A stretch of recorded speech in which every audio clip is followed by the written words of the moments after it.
Hi, நம்ம இன்றைக்கி என்ன பார்க்குறோன்னு பார்த்தீங்கன்னா, வீட்டில் நான் வந்து சிம்பிளாக வந்து தக்காளி ரசம் எப்படி வைப்பேன்னு காமிக்கிறேன். நெக்ஸ்ட் வந்து பார்த்திங்கன்னா, பீட்ரூட்டும் உருளைக்கிழங்கும் போட்டு ஒரு கிரேவி ரெடி பண்ணியிருந்தேன். இது ரொம்ப நல்லாயிருக்கும். இது எப்படி பண்ணுறதுன்னு பார்த்தீங்கன்னா, ஃபஸ்ட்டு வந்து ரசம் ஃபஸ்ட்டு ஒரு அடுப்பில் வந்து ஒயிட் ரைஸ் வந்து வெந்துட்டுருக்கு. சாப்பாடுக்கு வந்து இது வச்சாச்சு. நெக்ஸ்ட் வந்து பார்த்திங்கன்னா, ரசத்துக்கு வந்து ஒரு மிக்ஸி ஜாரில் மிளகு, சீரகம், அப்புறம் வந்து பார்த்திங்கன்னா கருவேப்பிலை, கொத்தமல்லி, பூண்டு இது எல்லாத்தையுமே வந்து பார்த்திங்கன்னா பேஸ்ட்டாக அரைச்சி எடுத்துக்கணும் ஃபஸ்ட்டு.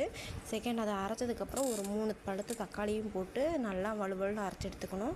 பேனில் எண்ணெய் ஊற்றி கடுகு போட்டு இந்த பேஸ்ட்டையும் ஊற்றி நல்லா வந்து வணங்கினதுக்கப்புறம் புளியை வந்து கரைச்சி ஊற்றிட்டு தேவையான அளவு தண்ணி ஊற்றி உப்பு, மஞ்சத்தூள், பெருங்காயத்தூள் இதெல்லாம் போட்டு நல்லா வந்து பார்த்திங்கன்னா கொதிக்க விடணும்.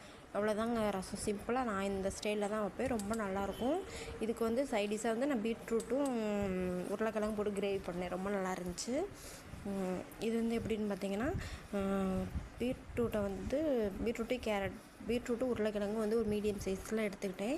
இது ரெண்டையுமே நல்லா கட் பண்ணி வாஷ் பண்ணி எடுத்ததுக்கப்புறம் ஒரு பேனில் வந்து எண்ணெய் ஊற்றி பீட்ரூட்டை போட்டு நல்லா வணக்கணும். வணங்கினதுக்கப்புறம் எண்ணெயிலே வந்து பார்த்திங்கன்னா அது கொஞ்சம் நல்லா வணங்கிடும்.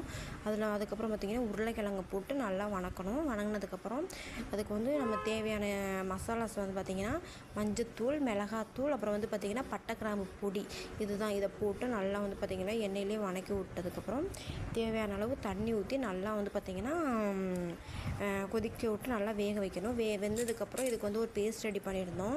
பேஸ்ட் என்னென்னு பார்த்திங்கன்னா சின்ன வெங்காயமும், தக்காளி, அப்புறம் தேங்காய் இது மூணையுமே நல்லா வந்து வணக்கி அரைச்சி இதில் வந்து ஆட் பண்ணணும். ஆட் பண்ணிவிட்டு நல்லா கொதிக்க விடணும். அந்த மிக்ஸி ஜாரை கழுவி அந்த தண்ணியை வந்து இதுலேயே ஊற்றி நல்லா வந்து பார்த்திங்கன்னா கொதிக்க விட்டோம்னா அந்த ஒரு கிரேவி கன்சிஸ்டன்சிக்கு வந்துடும். இதை எடுத்து நம்ம ஒயிட் ரைஸுக்கு சாப்பிட்லாம். அப்புறம் பார்த்திங்கன்னா கஞ்சி சாதம் வச்சுருந்தோம்னா கூட நம்ம சாப்பிட்லாம். கஞ்சி சாப்பாடு தாங்க நான் மார்னிங் சாப்பிட்ருந்தோம். அவ்வளோ டேஸ்ட்டாக இருந்துச்சு. இதை வந்து யாருமே வேண்டான்னு சொல்ல மாட்டாங்க. அப்படி இருந்துச்சு.